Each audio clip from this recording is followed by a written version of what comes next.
Hello everyone, આજે આપણે બનાવીશું બટેકાની વેફર. તમારે બધાને અત્યારે બટેકાની વેફર બનાવવાનું અને મસાલા ભરવાની સિઝન ચાલતી જ હશે. ઘણા બધાને બટેકાની વેફર બની ગઈ હશે અને ઘણા બધા બટેકાની વેફર બનાવતા હશે. તો આજે આપણે જોઈએ કે બટેકાની પરફેક્ટ રીતે વેફર કઈ રીતે બનાવાય. એના માટે અમે 15 કિલો બટેકા લીધા છે. બટેકાની પહેલાં છાલ ઉતારી નાખશું આપણે. છાલ ઉતારીને એક પાણી ભરેલી વાસણ અથવા તો ડોલમાં તમે બટેકાને નાખી શકો છો. આવી રીતે વ્યવસ્થિત આખા બટેકાની છાલ ઉતારી લેશું. તમે જોઈ શકો છો બધા બટેકાને છાલ ઉતારીને અમે પાણી ભરેલા વાસણમાં નાખી દીધા છે, જેથી કરીને બટેકા કાળા કે લાલ નહીં થાય. ત્યારબાદ આપણે વેફરનું મશીન જે આવે છે એનાથી વેફર નહીં જાડી કે નહીં પતલી એટલું સેટ કરીને બધા બટેકાને વેફર પાડી લેશું મશીનનો યુઝ કરીને. આવી રીતે એક બટેકાની વેફર થઈ જાય એટલે આ બધી વેફરને પછી આપણે પાછું પાણી ભરેલા વાસણમાં જ નાખીશું. અમે અહીંયા ડોલ ભરી છે પાણીની, જેથી કરીને આ પાણીમાં રહેશે એટલે બધો ક્ષાર નીકળી જશે બટેકાની વેફરમાંથી. આવી રીતે આપણે 2-3 વાર પાણી બદલાવશું અથવા તો 2-3 વાર આપણે પાણીથી બટેકાની વેફરને ધોશું, જેનાથી આપણી વેફર એકદમ સાફ થઈ જશે અને બધો ક્ષાર નીકળી જશે.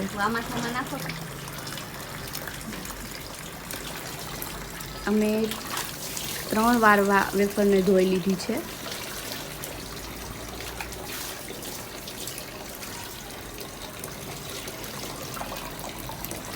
તમે જોઈ શકો છો કે 2-3 વાર વેફર ધોવાય પછી એકદમ જ ક્લીન થઈ જાય છે, કારણ કે બધો ક્ષાર નીકળી ગયો હોય છે. આ રીતે આપણે બટેકાની વેફર બનાવશું તો એકદમ પરફેક્ટ બનશે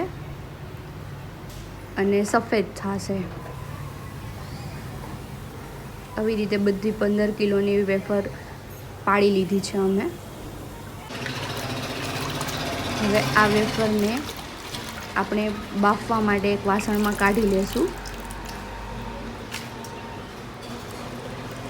આવી રીતે જેટલી એકવારમાં તમારે બાફવી હોય એટલી કાઢી લેવાની વાસણમાં.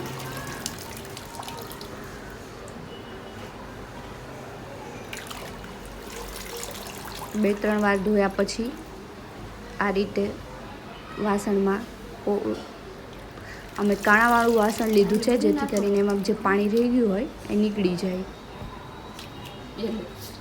ત્યારબાદ આપણે એક મોટું વાસણ મૂકીશું, એમાં પાણી અને મીઠું નાખીશું.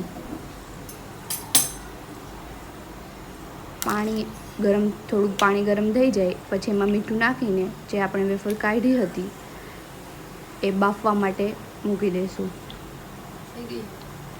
અમે આટલી વેફરને બફાવવા માટે અમારે 7 થી 10 મિનિટનો ટાઈમ લાગેલો. આ એક વેફરને આપણે ઓવરકૂક નથી કરવાની, ખાલી બફાઈ જાય પરફેક્ટ રીતે એટલી જ કરવાની છે. બાકી તમે જ્યારે સૂકવશો ત્યારે એ તૂટી જશે.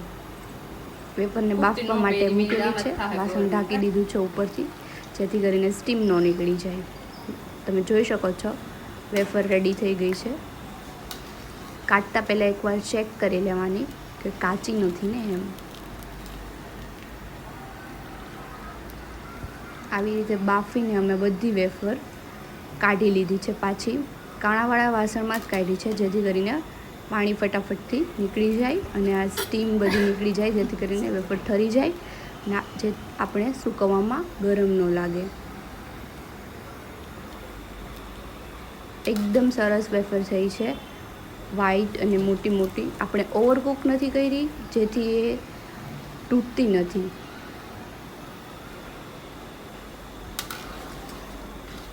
આ રીતે બધી વેફર કાઢી લીધી છે.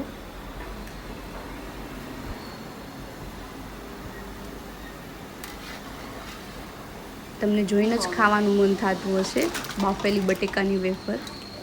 ત્યારબાદ ફરીથી આપણે 1 ચમચી મીઠું નાખીને બીજી નવી વેફર એના એ જ પાણીમાં નાખશું.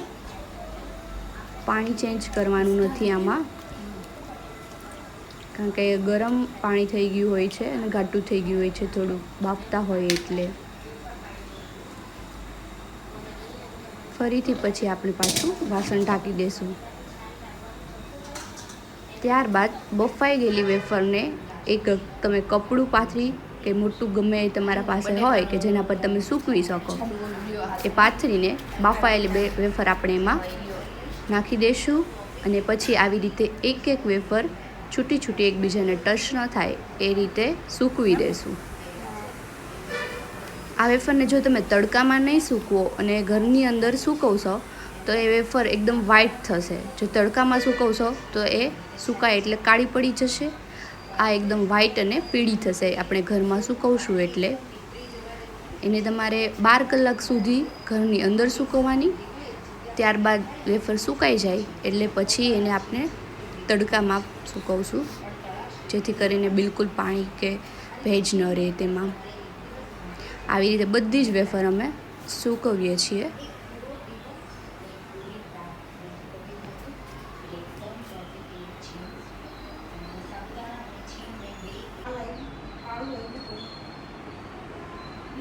જોઈ શકો છો તમે, અમે બધી વેફર સૂકવી દીધી છે. 15 કિલોમાંથી અમારે આટલી વેફર બની છે. થોડીક એક્સ્ટ્રા હતી એ બીજી પ્લેસ પર પણ નાખી છે.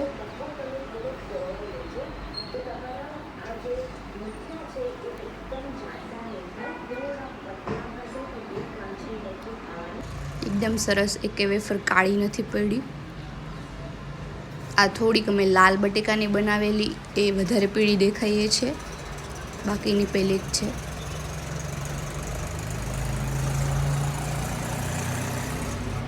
આવી રીતે સૂકવી દેવાની.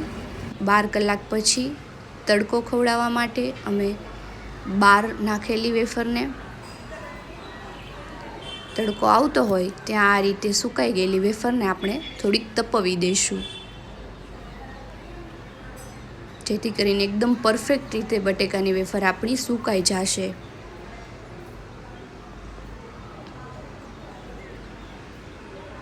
જે ડીશમાં છે એ લાલ બટેકાની આપણે બનાવેલી એ છે.